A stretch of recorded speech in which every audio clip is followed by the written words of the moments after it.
কিভাবে চিন্তা করে। আচ্ছা, আজকের এই আলোচনায় আমরা সফটওয়্যারের একদম ভেতরের মূল কাঠামোটা দেখব, মানে সেই আর্কিটেক্টের ব্লুপ্রিন্ট যা কিনা অদৃশ্য থেকে সবকিছু চালায়। চলুন এই রহস্যময় জগতের গভীরে একটু ঢুমেরে আসা যাক। আচ্ছা, একবার ভেবে দেখেছেন আমরা প্রতিদিন যে এত সব জটিল সফটওয়্যার ব্যবহার করি সেগুলা কিভাবে সামান্য কিছু টেক্সট বা লেখা থেকে তৈরি হয়? এই প্রশ্নটা নিয়েই কিন্তু আমাদের আজকের পুরো আলোচনা। আসলে সবকিছুর শুরু হয় একটা আর্কিটেকচারাল ফ্রেমওয়ার্ক থেকে, মানে বলতে পারেন এটা বিশুদ্ধ যুক্তির একটা ব্লুপ্রিন্ট। এই কোডই হলো সেই ব্লুপ্রিন্ট যা সফটওয়্যারকে একদম ধাপে ধাপে বলে দেয় যে তাকে কি করতে হবে, কিভাবে করতে হবে। তো যে কোনো কিছু বানাতে গেলেই তো কাঁচামাল লাগে, তাই না? সফটওয়্যারের বেলাতেও ব্যাপারটা ঠিক একই। আর এর সবচেয়ে গোড়ার মানে একদম মৌলিক কাঁচামাল বা বিল্ডিং ব্লকটা হলো এক্সপ্রেশন। এখন প্রশ্ন হলো, এক্সপ্রেশন জিনিসটা কি? এটা হলো ভ্যালু, ভেরিয়েবল আর অপারেটরের একটা মিশ্রণ, যেটা কম্পিউটার সমাধান করে একটা নতুন ভ্যালু বের করে। যেমন ধরুন খুব সাধারণ পাটিগণিতের 2+2, এটা একটা এক্সপ্রেশন। আবার ধরুন 5 কি 3-এর চেয়ে বড়, মানে 5 গ্রেটার দ্যান 3, এই যে তুলনাটা, এটাও কিন্তু একটা এক্সপ্রেশন। আর এর মধ্যেই একটা বিশেষ ধরনের এক্সপ্রেশন আছে, নাম হলো বুলিয়ান এক্সপ্রেশন। এটার উত্তর সবসময় মাত্র দুটোই হতে পারে, হয় সত্য না হয় মিথ্যে, মানে হ্যাঁ অথবা না। আর এই সহজ হ্যানার মাধ্যমেই কিন্তু একটা প্রোগ্রাম সিদ্ধান্ত নেওয়ার সবচেয়ে জরুরি প্রথম ধাপটা পার করে। এই যে অ্যান্ড অপারেটরের ট্রুথ টেবিলটা দেখছেন, এটা কিন্তু দারুণ একটা জিনিস। খেয়াল করে দেখুন কিভাবে দুটো শর্তই যখন সত্য হচ্ছে, কেবল তখনই ফলাফলটা সত্য আসছে। কম্পিউটার কিন্তু ঠিক এইভাবেই, মানে একদম নিয়ম মেনে যৌক্তিক শর্তগুলোকে এক করে একটা নির্দিষ্ট আর একদম সঠিক ফলাফল বের করে। ভাবা যায়, এই একদম সাধারণ সত্য মিথ্যার যুক্তি, এটাই একটা প্রোগ্রামের নেওয়া প্রত্যেকটা সিদ্ধান্তের মূল ভিত্তি। আর এই বাইনারি কনসেপ্টটার উপর ভর করেই কিন্তু আজকের এত বিশাল আর জটিল সব সফটওয়্যার তৈরি হয়েছে। বেশ, কাঁচামাল তো জোগাড় হলো। এখন এই কাঁচামাল দিয়ে প্রথম নির্মাণটা কেমন হবে? এক্সপ্রেশনগুলোকে ব্যবহার করেই তৈরি হয় স্টেটমেন্ট, আর এটাই হলো সফটওয়্যারের প্রথম আসল কাঠামো। অ্যাসাইনমেন্ট স্টেটমেন্ট হচ্ছে কোডের এমন একটা লাইন যা কোনো এক্সপ্রেশনের ফলাফলকে একটা ভেরিয়েবলের মধ্যে রেখে দেয়। সোজা কথায় বললে এটা হলো প্রোগ্রামের মেমোরি। ঠিক এভাবেই প্রোগ্রাম যে কোনো তথ্য মনে রাখে। আর এই কাজটা হয় 3টা খুব সহজ ধাপে। স্টেপ 1, ডান দিকের এক্সপ্রেশনটার মান বের করা হয়। স্টেপ 2, বাম দিকে কোন ভেরিয়েবল আছে সেটাকে চেনা হয়। আর ফাইনালি স্টেপ 3, যে ফলাফলটা বের হলো সেটাকে ওই ভেরিয়েবলে স্টোর করে দেওয়া হয়। ব্যাস। শুধু তাই না, প্রোগ্রামগুলো কিন্তু মিক্সড মোড অ্যাসাইনমেন্টও হ্যান্ডেল করতে পারে। এর মানে কি?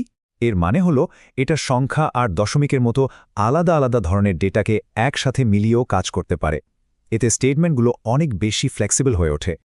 আচ্ছা, ভাবুন তো, অনেকগুলো ইট একটার পর একটা সাজিয়ে যেমন একটা দেয়াল বানানো হয়, ঠিক তেমনি অনেকগুলো সাধারণ স্টেটমেন্টকে একসাথে জুড়ে দিয়ে একটা বড় যৌক্তিক ইউনিট তৈরি করা যায়। আর এটাকে বলা হয় কম্পাউন্ড স্টেটমেন্ট। ডেভেলপাররা ঠিক এভাবেই কোডের যুক্তিগুলোকে গুছিয়ে রাখেন। তো এতক্ষণ তো আমরা সফটওয়্যারের ইট পাথর নিয়ে কথা বললাম। এবার চলুন পুরো কাঠামোর মূল নকশাটা দেখি। মানে এবার আমরা নজর দেব সফটওয়্যারের মস্তিষ্কের দিকে, কন্ট্রোল স্ট্রাকচার। এটাই কিন্তু প্রোগ্রামের কাজের ফ্লো বা প্রবাহকে নিয়ন্ত্রণ করে। এই কন্ট্রোল স্ট্রাকচারগুলোই ঠিক করে দেয় কোন লাইনের পর কোন লাইনটা এক্সিকিউট হবে। মানে এটা সাধারণ নির্দেশের একটা লিস্টকে একটা ডাইনামিক বা জীবন্ত প্রসেসে পরিণত করে। আর এর কারণেই প্রোগ্রামগুলো শুধু বোকার মতো ওপর থেকে নিচে একটার পর একটা লাইন না পড়ে, বরং প্রয়োজন মতো বুদ্ধি খাটিয়ে সিদ্ধান্ত নিতে পারে। প্রোগ্রামের এই প্রবাহ বা ফ্লো নিয়ন্ত্রণের জন্য মূলত দুটো বড় স্তম্ভ আছে। একটা হলো সিলেকশন, মানে সিদ্ধান্ত নেয়া, আরেকটা হলো ইটারেশন, মানে কোনো কাজের পুনরাবৃত্তি করা। সিলেকশন অনেকটা রাস্তার মোড়ের মতো, যেটা ঠিক করে দেয় কোন পথে যেতে হবে। আর ইটারেশন হলো একই কাজ বারবার করা। এই সিদ্ধান্ত নেওয়ার জন্য আমাদের কাছে F10, if then else আর সুইচ কেসের মতো কিছু টুলস আছে। এগুলোর সাহায্যে প্রোগ্রাম যে কোনো একটা শর্তের উপর ভিত্তি করে নানা রকম সিদ্ধান্ত নিতে পারে। আর কোনো কাজ বারবার করার জন্য তার জন্য আছে while লুপস, ফর লুপস আর ডু while লুপস। এই লুপগুলো ব্যবহার করে একটা প্রোগ্রাম একই কাজ নির্দিষ্ট কয়েকবার করতে পারে, অথবা যতক্ষণ না একটা শর্ত পূরণ হচ্ছে ততক্ষণ চালিয়ে যেতে পারে। তবে মাঝে মাঝে কিন্তু প্রোগ্রামের এই স্বাভাবিক অনুষ্ঠানে একটা ব্রেক কষার দরকার হয়। তখন ব্যবহার করা হয় আনকন্ডিশনাল স্টেটমেন্ট। এটা অনেকটা এমার্জেন্সি এক্সিটের মতো কাজ করে। কোডকে সরাসরি অন্য এক জায়গায় পাঠিয়ে দেয়। বেশ বেসিক স্ট্রাকচার তো হলো। এবার চলুন একজন দক্ষ আর্কিটেক্টের মতো কিছু অ্যাডভান্সড কৌশল দেখে নিই। বলতে পারেন এগুলো হলো সেই ফিনিশিং টাচ যা কোডকে আরও নিখুঁত আর এফিশিয়েন্ট করে তোলে। আচ্ছা, লজিকের জন্য কি কোনো শর্টকাট থাকা সম্ভব? হ্যাঁ, প্রোগ্রামিংয়ে ঠিক তেমনই একটা স্মার্ট কৌশল কিন্তু আছে। এটার নাম হলো শর্ট সার্কিট ইভ্যালুয়েশন। এটা দারুণ একটা অপটিমাইজেশন টেকনিক। এখানে কি হয়, একটা বুলিয়ান এক্সপ্রেশনের ফাইনাল রেজাল্টটা যে মুহূর্তে নিশ্চিত হয়ে যায়, কম্পিউটার চালাকি করে বাকি অংশটা আর চেকই করে না। ফলে অদরকারি কাজ বাদ দিয়ে কোড অনেক ফাস্ট আর এফিশিয়েন্ট হয়ে যায়।